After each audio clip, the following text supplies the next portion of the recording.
Barber Jr. in consolidated cases, docket numbers 15-451, 16-159, 16-241, and 16-277. Representing the appellant, Kenneth Barber Jr., and consolidated appellants is Seth Lipschitz. Seated at council table with Mr. Lipschitz is Don Siebert. Representing the appellee, the state of Vermont, is John Wazak. Seated at council table with Mr. Wazak is Rose Kennedy. Thank you very much, counsel.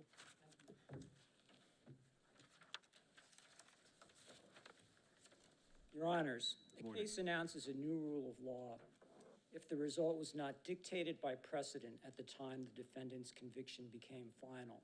That is from the concurrence in Gabri, and we agree with that assessment. The conclusion in Bridger was dictated by the precedent of Dunham, Yates, Casper, and Stocks. Bridger did nothing more than harmonize and clarify existing case law. It did not establish a new rule that was contrary to precedent. It clearly established the precedent, reestablished it. So there is a big difference between novelty and clarity. There's no bright line rule for determining whether case law is new, but there are guidelines. And when a decision interprets and clarifies, and in Bridger, the majority repeatedly used clarified and interpreted. When a decision interprets and clarifies and does not announce an altogether new rule, it is a restatement of existing law. It is not a new rule of law. And that is what Bridger did. It restated law that was 3 decades old. It did not break new ground. It did not impose any new obligations, and it was dictated by precedent. Do you acknowledge that Cleary and Riefenstahl came to different conclusions? Of course, I acknowledge that somewhat. It's confusing, and that's why Bridger needed to clarify. And as stated by Justice O'Connor in her concurring opinion, the mere existence of conflicting authority does not necessarily mean that a rule is new. And when we talk about Cleary and a couple other cases, we have to take a look at the entire 3-decade-plus history of Rule 11F jurisprudence, which started with Dunham, Casper, and Cavella. These cases clearly establish that principle. And certainly— So why is there an onslaught of these cases now then? If this isn't new law, why the volume of cases being filed? These cases have been filed continually as long as I have been working in my office, and there have been more of them lately because we have been vindicating our clients' rights more lately, perhaps. But there's no rhyme or reason for why there's more cases filed one year than another year. This has been a constant theme since Yates. Certainly by the time of Yates, this principle was firmly established. There's nothing new in Bridger. In Yates, it was said the failure to question a defendant as to the factual basis is a total violation of Rule 11F. The court's inquiry must be addressed personally to the defendant. The factual basis consists only of facts admitted by the defendant, and that inquiry must be recited during the change of plea. And Yates cites Dunham, Casper, and Cavella. And once again, it requires a conversation in person with the defendant and admissions to factual conduct. If that's the case, how can we take a plea by waiver? You can take a plea by waiver because any defendant can waive anything if it's knowing, intelligent, and voluntary, and there are principles to establish that. So if he stands up in court and says, I concede there's a factual basis here, I'm willing to stipulate to it, as long as that's knowing and intelligent, then that's okay? That would be, first of all, for someone to do that without establishing the underlying facts, that would not necessarily be knowing and intelligent and voluntary. We don't know. The way we've got to do it is to make sure that these important constitutional rights are vindicated, because almost all charges end in plea agreements to make.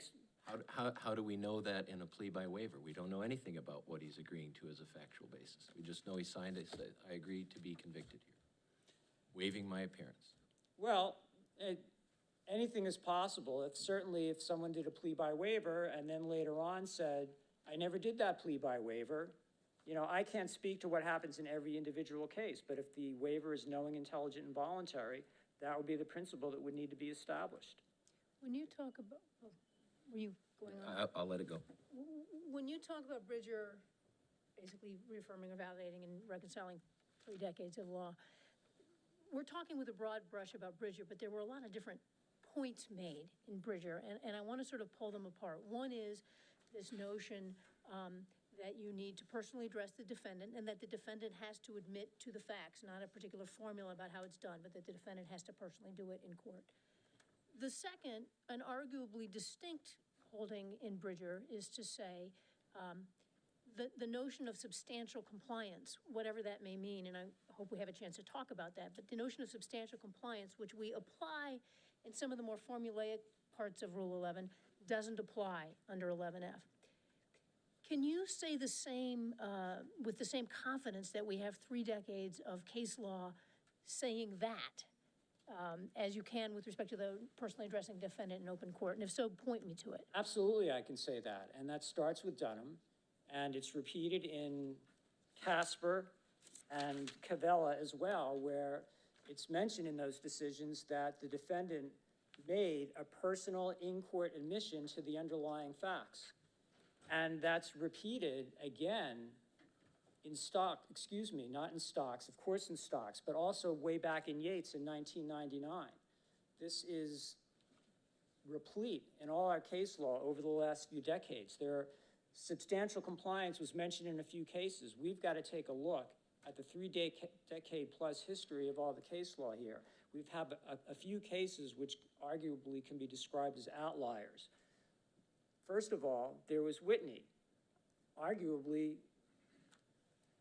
Whitney could be viewed as even overruling Dunham, because after establishing these principles in Dunham, in Whitney it said, well, it's the better practice to explain the factual allegations.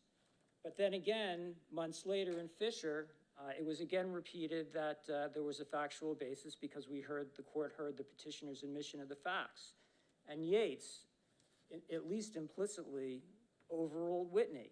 And that's why if we talk about Bridger being new law, that is absolutely nonsensical, because as the dissent stated in Bridger, we ought to apply the law as existed at the time of the change of plea.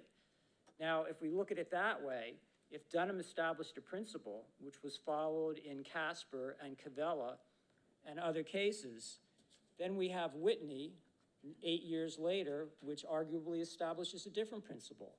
Then we have then we have Yates in 1999, which explicitly frowns and really implicitly overrules Whitney and establishes once and for all that there's got to be a personal admission of the underlying facts by the defendant.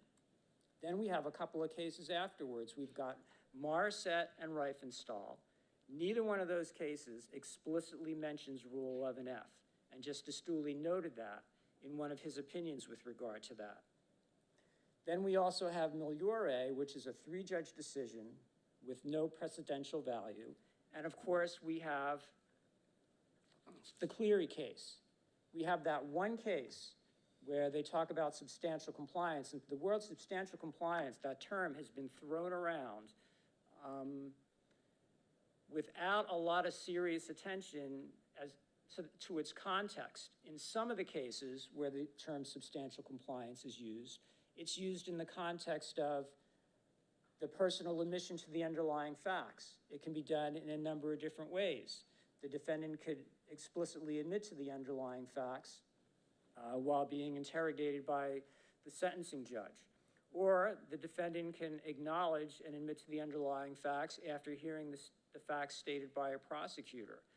So in that sense, the term substantial compliance makes some sense, but it's been very clear that substantial compliance is not the proper standard for a Rule 11F plea colloquy. Now, if you want to talk about new law, and when arguably in a Rule 11 situation, new law would be established, you can take a look at Justice Dooley's dissent in Hemingway, when Justice Dooley wanted to comport the strictures of Rule 11F into Rule 11D with regard to voluntary pleas.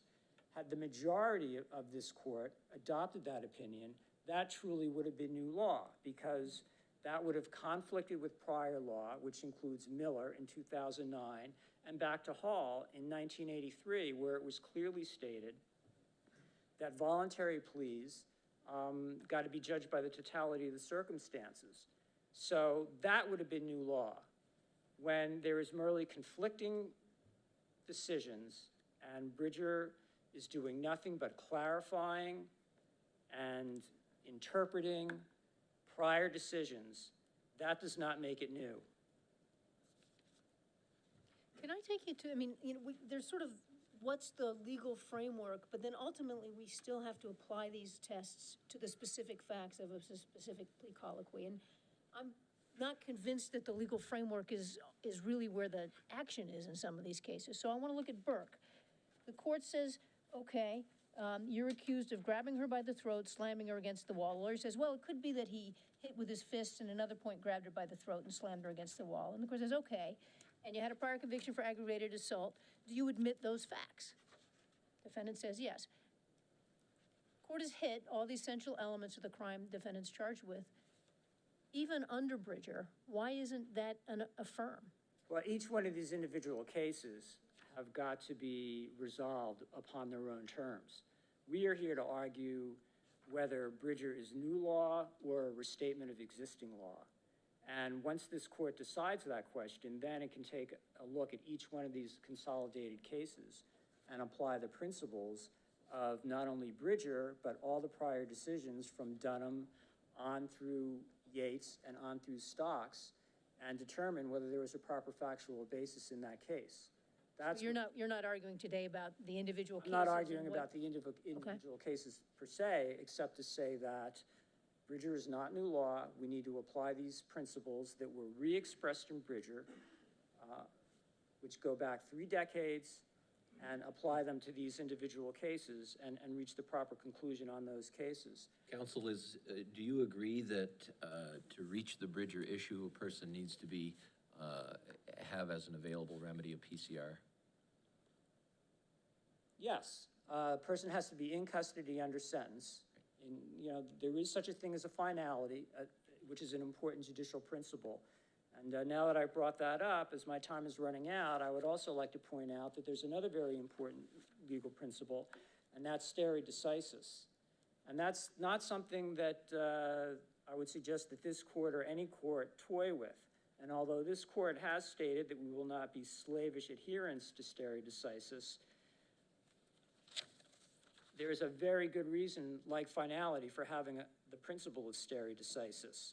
And I'd suggest that this court ought to consider the plausibility of the existing interpretation of its Rule 11 law.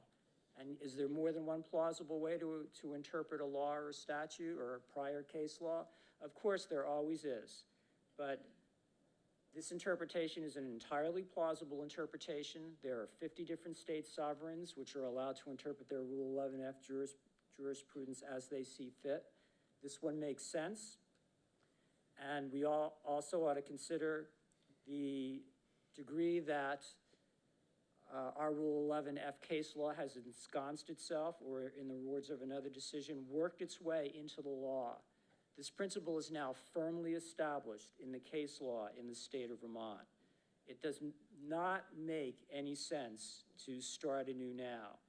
The reasons for stare decisis are certainty, stability, and predictability. And absent some very powerful justification to change that, there is no reason to depart from the principle of stare decisis in these cases. If we thought this was a bad policy, this isn't a statutory or constitutional situation, right? Somebody could, we could change Rule 11F. There are constitutional implications, but yes, you can change anything. And there are reasons to do that and reasons not to do that.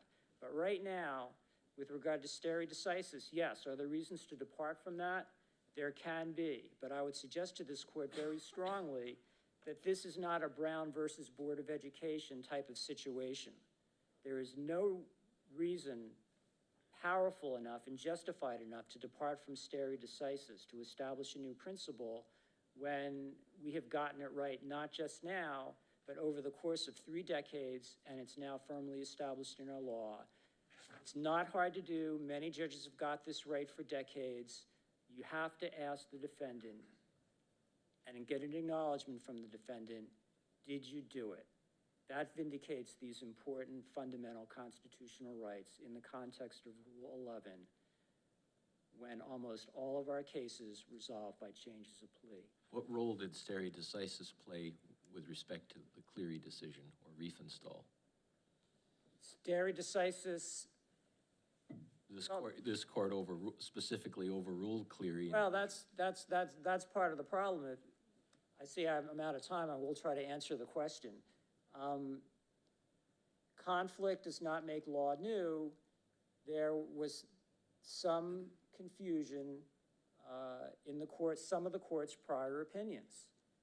And stare decisis does really not directly implicate that. Precedent has to be harmonized. We harmonize statutes when they appear to be in conflict, and we need to harmonize decisions when they appear to be in conflict. Okay. And that's what this court has done. Thank you. Thank you very much. Counsel? Good morning. My name is John Wazak. I represent the state of Vermont. Good morning. Bridger is a new rule, and I submit to you that it reconciled 2 very distinct classes of jurisprudence that's developed in this state since 1984.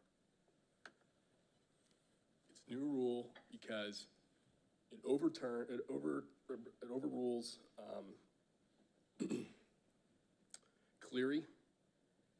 It makes certain that Morissette was overruled in Minoche. And all of these, there's heavy implication at Marcoux and Riefenstahl, which said attorney stipulations are acceptable for finding a factual basis. Those are definitely called into doubt, if not overruled by Bridger as well. How do we deal with the fact that in Bridger, this question of retroactivity was raised by the dissent, and which said it's at least arguable that this might be a new rule of law, and the majority clearly didn't understand itself to be establishing a rule of law, and in fact applied the rule that it articulated in Bridger retroactively in a collateral challenge in that case, and then in Gabri we did the same thing. Haven't we already sort of addressed this issue and decided it pretty recently? I do not believe the dissent in Bridger has any, I don't think raising that issue of retroactivity and then Gabri being decided a week later seals the deal, so to speak. I think this is such an important case that the court should consider retroactivity and also consider perhaps overturning Bridger from August. And when you talk about retroactivity, which aspect of, is it the requirement of personally addressing the defendant and eliciting an admission to the facts that that you're contending is a new rule of law in Bridger, or is it the notion that in evaluating whether that happened, this concept of substantial compliance doesn't really apply? So in my theory is that there's basically 3 rules, new rules from Bridger. And I'll start with the most obvious one. Substantial compliance is finally dead. A reviewing PCR court cannot use substantial compliance. It goes to the second rule. And the second rule is written evidence, waiver of rights forms, where defendants, counseled by their attorneys, are stipulating in writing, at the very least, to a factual basis, will no longer be considered by a court. And number 3, the third rule is personal admissions are absolutely a necessity for a court to ascertain a factual basis. And you contend that all 3 of those things were new in Bridger? I do. I qualify the third one because, of course, there are cases like Yates, which basically hold, that's a requirement. But you have Morissette, and you have Cleary, and Whitney, and all these other cases that are being used by trial judges in Vermont. to take guilty pleas, and they're being used and relied upon by PCR judges to evaluate these claims. Counsel for petitioner mentioned In re Miglior. That's a Rutland case from 2012, where there was a substantial compliance analysis. It's certainly not, it's a three justice decision, and I understand that, but certainly if you're a presiding judge in Rutland County and you receive that decision, you're still considering written waivers of rights and written acknowledgements. You're still considering attorney stipulations and things like that when you're taking it. The problem is that there was confusion amongst the trial judges and indeed the PCR judges about what constituted,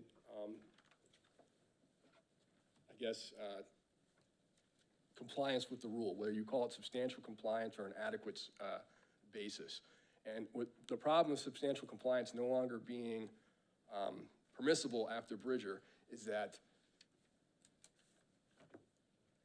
it basically was a totality of the circumstances situation where a court could review the simplicity of the charge, could review the defendant's history, if he had a prior DUI and he was pleading guilty again, his familiarity with the charge, and all of these things.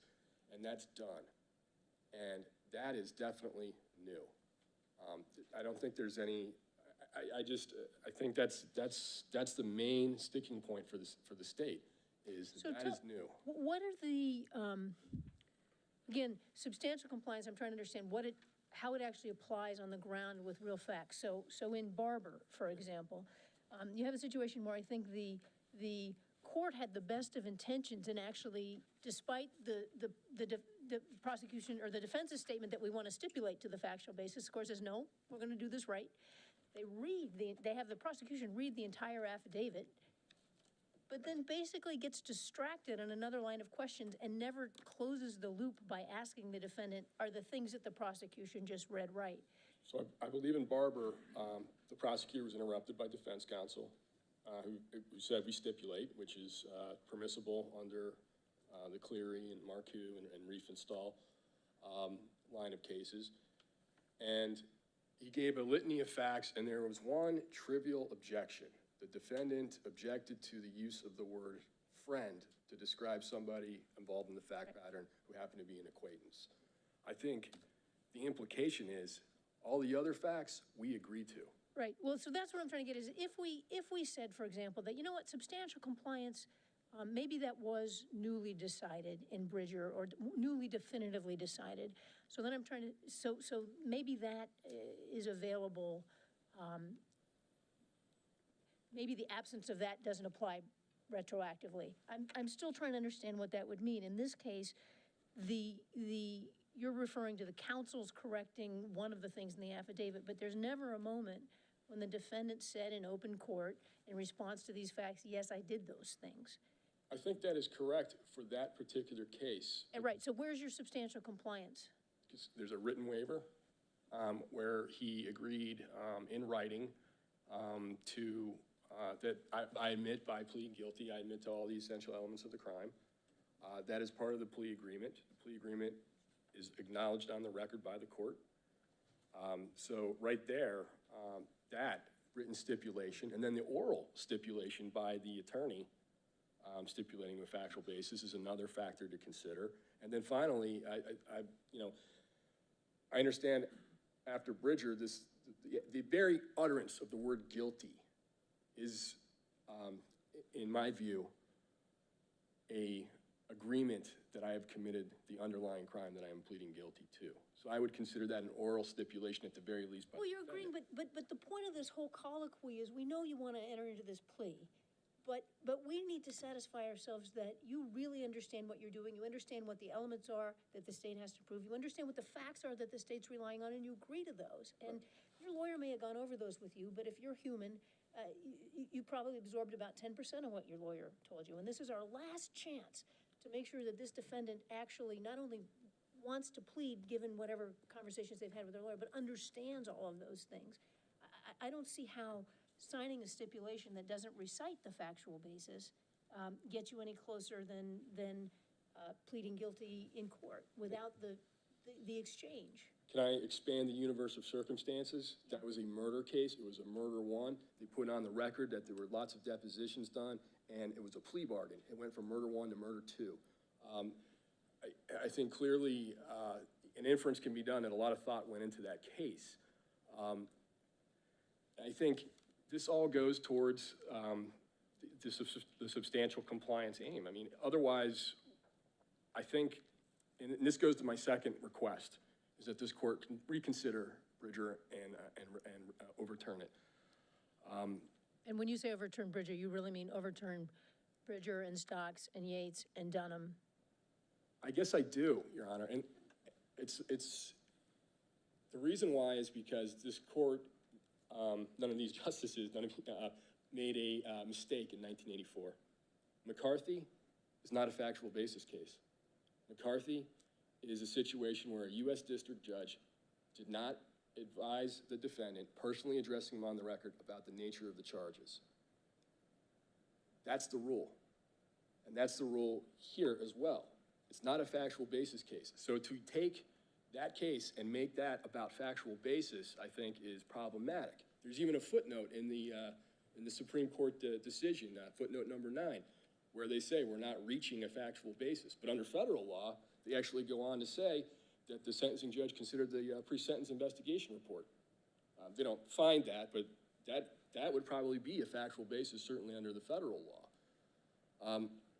So based on the plain language of the rule, and the fact that the way the rule is structured, 11C and 11D, those are the Boykin rights that must be acknowledged by the defendant by personal addressal, and the rule says that.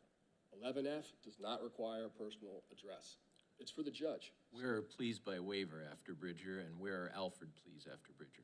So in Rutland County, we didn't do them for a while, and then we came up with some kind of, I'm going to say it, somewhat convoluted manner in which a defendant who wants to plead guilty, I have a woman right now who's in Texas that wants to plead guilty, and she has to submit some kind of affidavit, and me and the attorney have been back and forth, basically acknowledging a factual basis in writing, and who knows what would happen with that if she picked up another DUI and that became subject to an enhancement that would make her eligible for a PCR challenge.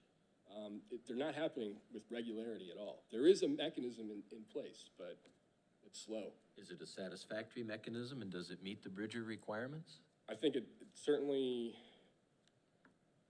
I don't want to speculate whether it would or not. I think it meets the pre-Bridger requirements, and it certainly satisfies Rule 43. It goes beyond Rule 43, but whether or not it's the... What about an Alford plea? So it's actually interesting that you bring that up. This wasn't going to be a part of like the main comments I wanted to make, but in the reporter note for Rule 11 here in Vermont, it says, if the defendant pleads guilty but protests his innocence, the court should treat the plea as one of nolo contender and accept or reject it in accordance with the provisions of Rule 11B. And it cites too North Carolina v. Alford. That is another way of resolving some of these cases, is converting them from a guilty plea into a guilty plea with Alford or a no contest plea. That is something that's actually contemplated in the Vermont Rules of Criminal Procedure that were adopted in 1973. And that rule has not changed. 11F has not changed. The reporter's notes have not changed. They didn't change in 1984. They didn't change in 1991. Interestingly enough, Morissette seems to overrule Yates. It's 9 months later. It's the same 9 justices. And of course it didn't overrule Yates. But it's like another branch that we're going down, and we're creating classes of cases. And I think most of the cases that counsel relies on are really unusual, atypical guilty pleas. Dunham, that defendant pled guilty to a murder for which he was present at. The only affirmative act from the opinion that I could find, and there's probably more to it, is that he checked the pulse after the person who committed the actual homicidal act told him to. That's it. That's a very sparse set of facts that would probably require a lot more allocution, a lot more conversation. I think the problem with the personal addressal for Rule 11F is it doesn't give judges sitting in trial parts the flexibility they need to manage their courtrooms and resolve their cases in a just and efficient manner. Some defendants are just not capable of articulating their guilt. Some judges, and Yates is a great example of this, the judge asked him an open-ended question. What did you do to get in this mess, or something to that effect? He didn't want to talk about the wife he assaulted. He wanted to talk about the wife's boyfriend he assaulted, and that's all he did. And that's the issue with personal addressal. It's fitting for many situations, but I would submit to you, not for all. Clearly, that person had a mental, intellectual disability of some sort, and that's why the plea was in that manner taken. And I think attorney stipulations and written stipulations should definitely be considered for these cases, certainly before 2016. And I think when you find that you have Rule 11C compliance, you have Rule 11D compliance, and the Boykin rights are totally observed by the trial judge, to go beyond that and create a requirement that's just not present in the rule for 11F to basically unravel a guilty plea is heavily problematic. So I would ask you to reconsider Bridger. I think there's some good intentions, but there's also some potential unintended consequences, especially for people who have overwhelming evidence of guilt and they're invited to speak about their case, and maybe they're confessing to additional crimes. Of course, if there's overwhelming evidence of guilt, right, the consequence of reversing, of granting these PCRs is not that these people go free, it's that the state can prove them guilty and they go through the regular trial and sentencing process. Well, I must confess, that's difficult to do 11 years later, 15 years later. Is this a murder case? I think about the families. I think about, the family of the deceased and Barber, and I wonder, what are they gonna think to be dragged back into this? And that's a real concern. Okay. Thanks. Thank you. I missed it. Thank you. Oh, I apologize. That's all right. Appellant has no time remaining. The next hearing for the court is scheduled for 1:30 this afternoon. We're gonna do a Q&A now. Stand, do the Yeah. Q&A. Stay. Yeah, yeah. We're gonna stay. So,